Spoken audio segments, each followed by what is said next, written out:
Good morning प्यारे बच्चों। तो आज हम स्टार्ट कर रहे हैं हमारा लेक्चर नंबर 5। तो इसके अंदर हम बेटा हम अनदर एप्लीकेशन स्टडी करेंगे बायोट-श्वार्ट्ज लॉ की, जिसके अंदर हम बायोट-श्वार्ट्ज लॉ का यूज करके मैग्नेटिक फील्ड फाइंड आउट करेंगे। तो हमारा टॉपिक क्या रहेगा आज का, देखिए। तो magnetic field eight A point on the axis of circular coil carrying current. तो हमें मैग्नेटिक फील्ड निकालना है कहाँ पे, एक पॉइंट के ऊपर, जो कहाँ होगा, सर्कुलर कोयल की एक्सिस के ऊपर होगा, और उस कोयल के अंदर आपका क्या होगा, करंट कैरी कर रहा होगा। मींस आपकी एक्सिस होती है वो क्या होगी, मान लीजिए हमारे पास ये सर्कुलर कोयल है, ठीक है। तो बिल्कुल सेंटर में से जो परपेंडिकुलर लाइन जो आपके पास पास होगी, ठीक है, आप उसको क्या बोलोगे, उस कोयल की एक्सिस बोलोगे, ऐसे, ठीक है, इस वे के अंदर। क्लियर। तो एक्सिस क्या होगी, जो आपकी सर्कुलर कॉइल के सेंटर में से परपेंडिकुलरली प्लेन के जो लाइन पास होगी वो उसकी क्या होगी बच्चे, एक्सिस होगी। तो उसी की एक्सिस के ऊपर आपको एक पॉइंट लेना है, और वो उसी पॉइंट के ऊपर आप क्या कैलकुलेट करेंगे, मैग्नेटिक फील्ड कैलकुलेट करेंगे। तो देखिए, तो हमने क्या लिया यहाँ पे, हमारे पास ये एक करंट कैरिंग सर्कुलर कॉइल है, ठीक है जी। देखिए, तो करंट कैरिंग सर्कुलर कॉइल है हमारे पास, ये अच्छे से बना लेता हूं मैं इसको। ये देखिए, तो ये हुई हमारे पास। तो मान लेता हूं मैं करंट कैरी कर रहा है इसके अंदर आपके पास इस डायरेक्शन के अंदर, क्लियर, यहाँ आपका करंट कैरी कर रहा है। तो मान लीजिए आपकी जो कोयल है उसका सेंटर ओ है, और जो रेडियस हमने उसकी कंसीडर की है वो मान लीजिए बेटा क्या, ए। तो ए मैंने इसकी रेडियस कंसीडर की, स्मॉल ए, क्लियर। तो एक्सिस क्या होगी इसकी, अभी मैंने बताया आपको, सेंटर में जो परपेंडिकुलर लाइन जो पास होगी वो उसकी एक्सिस होगी। इसकी एक्सिस के ऊपर बेटा मान लीजिए ये मैंने पी पॉइंट कंसीडर किया। तो इस पी पॉइंट के ऊपर मैं क्या फाइंड आउट करूंगा, magnetic field due to this current carrying circular coil having radius a and centre O. तो देखिए, तो बेटा मैंने क्या, तो ये हमारे पास जिस पॉइंट पे हम मैग्नेटिक फील्ड कैलकुलेट कर रहे थे पी पॉइंट पे, उसकी सर्कुलर कॉइल के सेंटर से परपेंडिकुलर डिस्टेंस हमने कंसीडर कर ली x। ये हमारे पास x है, ठीक है जी। अब देखिए, तो बेटा क्या किया, बायोट-श्वार्ट्ज लॉ का यूज करके हम यहाँ पे मैग्नेटिक फील्ड फाइंड आउट करेंगे। तो आप स्टार्टिंग में क्या लेके चलेंगे, अकॉर्डिंग टू बायोट-श्वार्ट्ज लॉ, इस सर्कुलर करंट कैरिंग कॉइल का एक स्मॉल करंट एलिमेंट कंसीडर करेंगे। तो मैंने यहाँ पे मान लीजिए बेटा एक स्मॉल करंट एलिमेंट लिया। तो मैं क्या लेके चल रहा हूँ, इसके दो करंट एलिमेंट लेके चल रहा हूँ, दोनों के दोनों तुम्हारे पास क्या है, डायमेट्रिकली एंड है, ठीक है। एक यहाँ लिया मैंने और एक यहाँ लिया। जैसे तुम्हारे पास ये सर्कुलर कॉइल होगी, ठीक है, तो एक मान लीजिए मैंने यहाँ लिया, एक बिल्कुल इसके डायमीटर के अपोजिट एक मैंने यहाँ एलिमेंट कंसीडर किया है। तो ये क्यों कंसीडर करूंगा ये आपको बाद में पता चलेगा। तो मैंने दो एलिमेंट लिए बेटा, एक मान लीजिए सी पॉइंट के ऊपर लिया और एक मैंने कहाँ लिया बेटा, डी पॉइंट के ऊपर, क्लियर। अब देखिए तुमने क्या किया, पहले जो सी पॉइंट के ऊपर जो आपका एलिमेंट था करंट एलिमेंट, और करंट एलिमेंट की डायरेक्शन यदि मैं शो करूं बेटा कहाँ होगी, हमने पढ़ा था करंट एलिमेंट एक क्या होती है, एक वेक्टर क्वांटिटी होती है जिसकी रिप्रेजेंटेशन आप क्या करते हो, आई इंटू डी एल वेक्टर, ऐसे रिप्रेजेंट करते हो। मीन्स यहाँ पे सी पॉइंट के ऊपर जो करंट एलिमेंट होगा वो आई डी एल, और डायरेक्शन कहाँ बताई थी हमने आपको last time, in the direction of electric current. तो करंट आपका इस डायरेक्शन में फ्लो कर रहा होगा, तो यहाँ पे आपके करंट एलिमेंट की क्या होगी बेटा, डायरेक्शन होगी यहाँ पे, क्लियर। अब देखिए, तो बेटा इसकी वजह से मैं यहाँ पे मैग्नेटिक फील्ड फाइंड आउट कर रहा हूँ पी पॉइंट के ऊपर। तो आपको पता है ये डिस्टेंस कितनी होगी हमारे पास, सी से लेके पी तक की, मैंने आर बोला, और बेटा आर क्या होगी हमारे पास, under root a square plus x square by using Pythagoras theorem in right angle triangle C O P, clear. अब देखिए, तो बायोट-श्वार्ट्ज लॉ के according due to current element ideal at C, magnetic field at point P is, small current element लिए तो बेटा small ही होगी, मैंने dB का नाम दे दिया। तो वैल्यू क्या रहेगी, mu not divide by 4 pi I D L sine theta divide by r square, divide by r square. तो आर डिस्टेंस कौन सी थी आपके पास, जो आपका पॉइंट पी था करंट एलिमेंट से उसकी जो डिस्टेंस थी वही आपके पास क्या थी, आर थी जी। तो मैंने यहाँ लिख रखी है उसकी वैल्यू। तो देखिए बच्चे, अब बात आती है कि हमारे पास थीटा की वैल्यू क्या होगी, ये हमारे लिए मैन रहेगी। तो देखिए हमारे पास क्या थी बेटा, ये सर्कुलर कॉइल थी, क्लियर। तो ये सर्कुलर कॉइल थी, तो इसके अंदर आपका करंट देखिए आपका ऐसे फ्लो कर रहा है, इस डायरेक्शन में ऐसे फ्लो कर रहा है, क्लियर। तो यहाँ पे मैंने एक करंट एलिमेंट जो लिया है, तो उसकी डायरेक्शन बेटा कहाँ हुई, यहाँ हुई भाई। ये हमारे पास क्या हुई, ये मैं ऐसे कर लेता हूँ, ये हमारी करंट एलिमेंट की डायरेक्शन हुई इस वे में, क्लियर।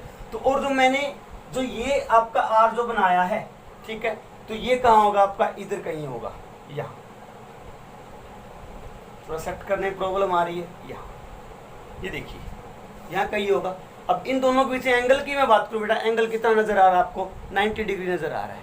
तो ये एंगल कितना होगा आपके पास, 90 डिग्री होगा। मीन्स जो ये आइडियल की डायरेक्शन थी ये वाली, और जो आपके पास ये आर वेक्टर था, पोजीशन वेक्टर पी पॉइंट का, तो इन दोनों के बीच में एंगल कितना हुआ आपके पास, 90 डिग्री। और वही आपके पास क्या था, थीटा, वही तो था क्या, पोजीशन वेक्टर, और तुम्हारे पास क्या थी जो, सॉरी हाँ, जो पोजीशन वेक्टर और जो आइडियल जो उसकी जो लेंथ थी हमारे पास, उनके बीच में एंगल मैंने अभी शो किया कितना बेटा, 90 डिग्री।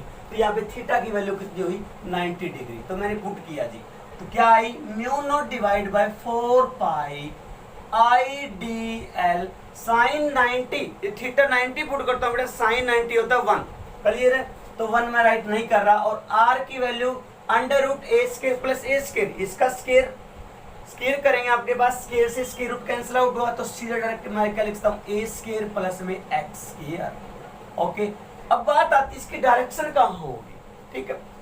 देखिए आई डी एल क्रॉस में आर वेक्टर पढ़ के आए थे हम बायोट सलाह के अंदर, ऐसा कुछ आया था, जो भी यहाँ पे कुछ भी था उसको छोड़ दो। तुमने कहा था कि जो डी बी होगा बेटा वो directly proportional d l and direct sorry perpendicular to d l and perpendicular to r, ठीक है। तो मीन्स आर वेक्टर आपके पास यहाँ हुआ, और यहाँ कहीं आपके पास क्या था, ये एक्चुअली मैंने बना ऐसे रखी, और आपकी कोई ये ऐसे है बेटा, इस प्रकार, क्लियर। यहाँ तो ये पॉइंट आपका यहाँ कहीं लाई कर रहा है, क्लियर। देखिए तो आपके पास इन दोनों के बीच में जो एंगल होगा कितना होगा, आपके पास 90 डिग्री मैंने कंसीडर किया। तो देखिए जो डीएल जो वेक्टर होगा और जो आर वेक्टर होगा, इन दोनों के क्या होगी, परपेंडिकुलर होगी क्या, मैग्नेटिक फील्ड की डायरेक्शन। ये बायोट लॉ के अंदर पढ़ के है, जो वेक्टर का रूल भी है जी। तो मींस बेटा आर वेक्टर तो यही हुआ हमारे पास, तो इसके परपेंडिकुलर जो डीबी बनाता हूँ तो क्या होगा हमारे पास, ऐसा होगा। तो ये किसकी डायरेक्शन आई हमारे पास, डीबी जो हमने मैग्नेटिक फील्ड कैलकुलेट किया है, ये हमारी डायरेक्शन होगी। अब देखिए तो डायरेक्शन आप लिखोगे कैसे, कि perpendicular to the plane containing d l and r, तो इसके परपेंडिकुलर होगी। अब आपने ये तो निकाल लिया, अब मैं क्या करता हूँ, इसी वे में बेटा डी पॉइंट के ऊपर जो करंट एलिमेंट लिया है, जिसकी लेंथ में क्या लेके चल रहा हूँ, I D L he sorry D L लेके ही चल रहा हूँ, और वहां पे मैं डायरेक्शन की बात करूँ, करंट आप कैसे फ्लो कर रहे हैं, तो वहां पे उसकी डायरेक्शन क्या होगी, यहाँ होगी। सेम वे में तो मैंने क्या किया, इसके कारण यहाँ पे पी पॉइंट पे क्या निकाला, मैग्नेटिक फील्ड निकाला पी पॉइंट। तो सेम वे में ये क्या था आपके पास, magnetic field at P due to small current element, due to small current element at C. जो सी पे स्मॉल हमारा करंट एलिमेंट था, उसके कारण पी पॉइंट पे जो मैग्नेटिक फील्ड आया वो मैंने यहाँ ये कैलकुलेट किया। अब इसी वे में सिमिलरली मैग्नेटिक फील्ड जो होगा तुम्हारे पास पी पॉइंट के ऊपर due to current element at d, वो क्या होगा बेटा, सेम वे में सेम वैल्यू आएगी आपके पास, क्या होगा, म्यू नॉट कैलकुलेट कर सकते हो, I D L divide by A square plus में एक्स स्केयर, बिकॉज ये भी आपके पास क्या होगी बेटा, आर ही होगी, बिकॉज यहाँ ये भी तो क्या होगी आपके पास रेडियस हुई, तो इसकी वैल्यू भी क्या होगी आपके पास, ए ही होगी, और ये एक्स आई, तो पाइथागोरस थ्योरम का यूज करके ये भी कितने आते हैं आपके पास, एक्स स्केयर प्लस ए स्केयर का अंडर रूट, क्लियर। तो यहाँ पे देखिए, और सेम वे में 90 डिग्री एंगल बनेगा किसके बेटा, डीएल और आर वेक्टर के बीच में। ओके, अब जो डायरेक्शन की बात आती है, डीबी डैश मैंने डिनोट किया इसको, डीबी डैश, तो डायरेक्शन क्या होगा बेटा, perpendicular to the r vector. ये लीजिए, याद रखना ये एंगल आपका कितना हो, 90 डिग्री का हो। ओके, अब देखिए तो बेटा क्या आ चुके हैं मेरे पास पी पॉइंट के ऊपर दो डायरेक्शन आ चुकी है। कितनी डायरेक्शन आई? दो डायरेक्शन आई। एक तो डीबी जो अपवर्ड दिखाई है मैंने, और एक डीबी डैश जो कहाँ दिखाई है मैंने, डाउनवर्ड शो की है, डीबी डैश। तो बेटा मैंने क्या किया, इस एंगल को मैंने कंसीडर किया, मान लीजिए फाई है जी, कितना है? फाई है, और ये क्या आपके पास फाई है, ठीक है। थीटा ये जो एंगल था आपके पास ये था जी 90 डिग्री, और यहाँ मैं फाई कंसीडर करो। अब क्या किया हमने, डीबी और डीबी डैश को दोनों को हमने दो टुकड़ों के अंदर ब्रेक कर दिया, टू कंपोनेंट के अंदर मैंने रिजोल्व किया इसको, डीबी को और डीबी डैश को, ठीक है। देखो कैसे, ये आपका पी पॉइंट था जी, एक कंपोनेंट आपका यहां हुआ और एक कंपोनेंट आपका यहां हुआ। डीबी की बात कर रहा हूं, पहले दोनों के दोनों कंपोनेंट एक दूसरे के परपेंडिकुलर होंगे। देखो यदि ये एंगल में फाई मान के चला तो ये एंगल भी क्या होगा आपके पास, फाई होगा, बिकॉज ये सेम है आपके पास, ये भी सेम है और ये भी सेम है, और सेम वे में यही है, दोनों के दोनों तुम्हारे पास ट्राइंगल जो है वो क्या है, कॉन्ग्रुएंट भी है और सिमिलर भी दिख रहे हैं आपको, ठीक है। तो बेटा ये क्या हुआ, तो जो ये एंगल होगा वही सेम ही एंगल होगा, तो मैंने इसको कंसिडर किया, ये ऑटोमेटिकली फाई हुआ हमारे पास, ठीक है, प्रॉपर्टी सम प्रॉपर्टी के थ्रू। अब देखिए यदि ये एंगल फाई है बच्चे, तो ये एंगल भी क्या होगा आपके पास, फाई ही होगा, क्या होगा, फाई। अब क्यों फाई होगा, ये ध्यान से देखिए आपके पास, यदि मैं बात करूं इसके अंदर, देखो ये जो पूरा एंगल है तुम्हारे पास, ये क्या है, 90 डिग्री है, क्या ये पूरा एंगल 90 डिग्री है। ध्यान से देखिए इस बात को, यहां से लेके यहां तक का एंगल कितना है, 90 डिग्री। अब इस 90 डिग्री में से जब इस एंगल को सब्ट्रैक्ट किया बच्चे, सॉरी इस 90 डिग्री के एंगल में जब इस एंगल को सब्ट्रैक्ट किया, आपके पास क्या बचा बेटा, फाई बचा, क्या बचा, फाई बचा। इसी वे में जब ये वाला एंगल जो आपके पास, ये वाला एंगल, तो ये भी कितना आपके पास 90 डिग्री है, इस 90 डिग्री के एंगल में भी सेम एंगल सब्ट्रैक्ट होगा, तो एंगल क्या बचेगा, सेम ही बचेगा जो पहले बचा था, तो इसीलिए ये भी कितना बचा आपका, फाई बचा जी। और इसी वे में हमारा जो ये वाला एंगल होगा यहाँ, तो ये भी कितना होगा बेटा, फाई होगा जी, कितना होगा, फाई हुआ, ठीक है। अब ब्रेक कर लीजिए एंगल, ध्यान से देखो, इसके लॉन्ग की मैं बात करूं, यहाँ पे क्या होगा हमारे पास, D B cos phi, D B cos phi, ये डायरेक्शन हुई तुम्हारे पास, और यहाँ पे इसका कंपोनेंट क्या होगा, d B sine phi, D B sine phi.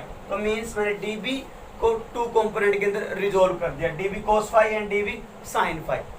जो डी बी कोस फाई है वो क्या आपके पास, जो ओपी जो आपकी लाइन है उसके परपेंडिकुलर है बेटा, ठीक है, और डी बी साइन फाई क्या, ओपी के अलोंग है ये कंपोनेंट। इसी वे में डीबी डैश को दो कंपोनेंट में ब्रेक किया, ये क्या होगा तुम्हारे पास, डीबी डैश कोस फाई, और यहाँ पे क्या आएगा, dB dash sine phi. Same way में dB dash cos phi perpendicular to the OP and dB dash sine phi is along the OP या पैरेलल टू द ओपी।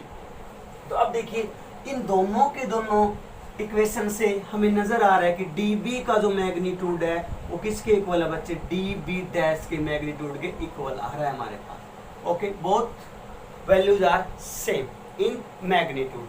तो hence तो dB cos phi है और dB dash cos phi है तुम्हारे पास, दोनों के दोनों क्या बेटा, इक्वल इन मैग्नीट्यूड है बट अपोजिट इन डायरेक्शन है, तो both are cancel to each other, तो दोनों का इफेक्ट तो तुम्हारे पास क्या हुआ, एक दूसरे से कैंसिल आउट हुआ, तो मतलब पी पॉइंट के ऊपर जो मैग्नेटिक फील्ड होगा उसके अंदर कोई कंट्रीब्यूशन नहीं होगा डीबी कोस फाई का और डीबी डैश कोस फाई का, क्लियर। तो ओनली कंपोनेंट, अब ये दोनों बचे जो component d B dash sine phi और डीबी साइन फाई, दोनों को दोनों क्या है बच्चे, एक ही डायरेक्शन के अलोंग है, इसका टोटल मैं निकालूंगा तो दोनों के दोनों आपके पास क्या होंगे बच्चे, ऐड होंगे जी, क्या होंगे, ऐड होंगे। देखिए तो ये तो मैंने क्या लिया, हमारी जो सर्कुलर कोयल थी, इस सर्कुलर कोयल के बेटा दो ही कंपोनेंट लिए मैंने, सॉरी दो ही क्या लिए, करंट एलिमेंट लिए। अब पता नहीं से कितने करंट एलिमेंट हो, मैंने एक ये उठाया था और एक ये उठाया था, अब इसीलिए मैं एक ये उठा लेता और एक ये उठा लेता, या फिर एक ये और एक ये, हर बार मैं पेयर में उठाता डायमेट्रिकली एंड से, ठीक है, करंट एलिमेंट को, तो हर बार मेरे को क्या मिलता, उनके दो कंपोनेंट क्या होते जाते हैं, हर बार कैंसिल होते जाते हैं और दो कंपोनेंट की डायरेक्शन बेटा सेम आती है तुम्हारे पास, तो उनको आप क्या करते, ऐड करते, तो कितने निकालोगे, तो हजारों लाखों करोड़ों तुम्हारे पास कंपोनेंट आएंगे जो इस डायरेक्शन में होंगे, तो वन बाय वन करके सबको क्या करते रहो, ऐड करते रहो, तब आपका क्या आएगा, नेट मैग्नेटिक फील्ड आएगा पी पॉइंट से। लेकिन मैं ऐसा कर नहीं पाऊंगा, तो मैंने क्या किया, एक स्मॉल सी वैल्यू उठा ली, मान लो मैंने एक ही करंट एलिमेंट के कारण मैंने ये कंपोनेंट उठा लिया, तो इसी का क्या कर दिया बेटा, मैंने इंटीग्रेशन कर दिया। ये मत सोचना कि हम इन दोनों को ऐड कर दिए, क्योंकि दो कंपोनेंट है, ये मैंने आपको समझाने के लिए लिए थे दो करंट एलिमेंट, क्योंकि मैंने ये शो किया कि अपोजिट यदि आप दो करंट एलिमेंट लेते हो तो वहां से बेटा तुम्हारे पास क्या होता है, जो दो कंपोनेंट होंगे उनके वो क्या हो जाएंगे, आपस में कैंसिल आउट हो जाएंगे, ओनली एक ही डायरेक्शन के अंदर, जो कि क्या होगा तुम्हारे पास ओपी के अलोंग होगा। ठीक है, ओपी के जो अलोंग होगा उसी के अंदर आपको क्या मिलेगा, तो उसी के आपको मैग्नेटिक फील्ड, वहीं पे आपका मैग्नेटिक फील्ड होगा जी। तो देखिए, तो आप क्वेश्चन ये राइज होते हैं कि सर हम दो डायमेट्रिकल एंड वाले कंपोनेंट ना ले, दो अपोजिट एलिमेंट करंट ना, दो अपोजिट करंट एलिमेंट ना ले, कोई और दो ले ले भाई, एक मान लो यहाँ से कंसीडर किया और एक यहाँ से ले लो बेटा, कोई बात नहीं। तो मैं कह रहा हूँ कि बार बार आप ऐसे ही करते रहो, हर एक कंपोनेंट को आप कंसीडर कर लीजिए, फिर हर एक की कारण निकाले, आप पाओगे कि पेयर के अंदर यहाँ वाले कंपोनेंट क्या हो रहे हैं आपके पास कैंसिल आउट हो रहे हैं, तो टोटल जो बचेगा मैग्नेटिक फील्ड बेटा नेट इसी डायरेक्शन में बचेगा। तो वहां से एक कोई भी टुकड़ा उठा लीजिए और उसका क्या कर दीजिए, आप इंटीग्रेशन कर दीजिए, तो बेटा नेट जो मैग्नेटिक फील्ड होगा, नेट जो मैग्नेटिक फील्ड होगा at point P, at point P due to whole coil, तो वो क्या होगा जी, B की मैंने वैल्यू दी, तो इंटीग्रेशन किया किसका, dB sin phi, dB sin phi, okay, dB sin phi, तो वो क्या आएगा आपका टोटल मैग्नेटिक फील्ड। अब हम क्या करते हैं बेटा, इसका इंटीग्रेशन करते हैं, देखिए कैसे करें। B is equal to integration का साइन हो आपके पास, ठीक है जी, dB की वैल्यू पुट करती है जी, dB की वैल्यू या तो ये पुट कर दीजिए, दोनों की दोनों के आपके पास सेम है, मैंने लिख दिया था, तो क्या है, mu not divide by 4 pi IDL divide by a square plus x square, और इनटू में आपके पास क्या आता है, साइन फाई, साइन फाई। चलिए अब यहां से देखिए, इसके बाद हम इसका इंटीग्रेशन सोल्व करते हैं, तो हमें रिजल्ट क्या मिलता है, देखिए B is equal to mu not divide by 4 pi, okay, and here I sine phi divide by a square plus x square and integration of dl. Here integration of dl. dl is the small length of circular coil. circular coil की small length थी, यदि हम क्या कर दे, इसका integration कर दे, तो means पूरी की पूरी लेंथ वो क्या होगी, उसकी सर्कमफेरेंस की इक्वल होगी। इट मीन्स इंटीग्रेशन dl जो होगा तुम्हारे पास वो क्या होगा, 2 पाई इंटू रेडियस, रेडियस क्या थी हमारे पास, a थी, 2a हुआ जी, ओके। और यहां से मैंने क्या किया बच्चे, साइन फाई की वैल्यू कैलकुलेट की, साइन फाई की भी वैल्यू कैलकुलेट की, तो sine phi in triangle OCP के अंदर आप साइन फाई कैलकुलेट कर लीजिए। तुम्हें पता है साइन की वैल्यू क्या होती है, परपेंडिकुलर डिवाइड बाय हाइपोटेन्यूज होता है जी, परपेंडिकुलर डिवाइड बाय हाइपोटेन्यूज। तो परपेंडिकुलर यहाँ पे क्या हुआ तुम्हारे पास, ये परपेंडिकुलर हुआ जी a, हाइपोटेन्यूज क्या हुआ, ये under root a square plus x square, तो आपके पास वैल्यू क्या होती है, a divide by under root a square plus में x स्क्वायर, तो ये आएगी साइन फाई की वैल्यू। दोनों की दोनों वैल्यू को आप इस इक्वेशन के अंदर पुट कर दीजिए, तो क्या रिजल्ट आता है हमारे पास, देखो mu not divide by 4 pi I divide by a square plus में x स्क्वायर, साइन फाई की वैल्यू पुट की बेटा मैंने क्या, a divide by under root x square plus a square, integration of dl 2 pi a, ये हमारे पास value हुई जी। इसको मैंने सोल्व किया तो क्या आता है, mu not I into 2 pi a square divide by 4 pi a square plus x square. यहाँ a स्क्वायर x स्क्वायर की पावर कितनी थी बेटा, 1 थी, यहाँ पे कितने आपके पास 1/2 है, तो 1 प्लस 1/2 कितना हुआ तुम्हारे पास, 3/2, कितना हुआ जी, 3/2, ये हमारे पास क्या आ गई, इसकी पावर आ गई। तो अब देखिए ये तो था बेटा हमारे लिए क्या, जब हमारी इस सर्कुलर कॉइल का सिर्फ क्या था, 1 टर्न था। यदि n टर्न ले लें तो क्या होगा, n से मल्टीप्लाई कर दीजिए फॉर n टर्न्स। तो मैग्नेटिक फील्ड की जो वैल्यू होगी n टर्न के लिए वो कितनी होगी, n mu not I 2 pi a square divide by 4 pi a square plus x square की पावर 3/2। ये लीजिए, जो कैंसिल आउट हो रहा है आप कैंसिल आउट कर सकते हो, नहीं करना तो मत कीजिए, कोई बात नहीं है। अब यहाँ देखिए, अब बेटा मैं यहां से स्पेशल केस को डिस्कस कर लेता हूं। स्पेशल केस, ठीक है, स्पेशल केस क्या होंगे, स्पेशल केसेस, ध्यान से देखना, स्पेशल केसेस बी केयरफुल। सबसे पहले स्पेशल केस आता है when x is equal to 0, जब x की वैल्यू क्या हो जाए बेटा, 0 हो जाए। x की वैल्यू 0, इसका मीनिंग क्या है तुम्हारे पास कि जो P पॉइंट जो है वो x 0 करने पे कहां लाई करेगा, सेंटर के ऊपर ही तो लाई करेगा। कहां लाई करेगा, सेंटर के ऊपर लाई करेगा जी। तो it means when P point lie on the centre of a circular coil, then put कीजिए जी, then B is equal to n mu naught I divided by 2 pi a square, okay, divide by में 4 पाई है आपके पास into a square, x की value 0 put किया आपने, 3/2 power 3/2, 2 से 2 cancel out हुआ जी, ओके। हमारे पास रिजल्ट क्या आता है, n mu not I 2 pi a square divide by 4 pi a cube.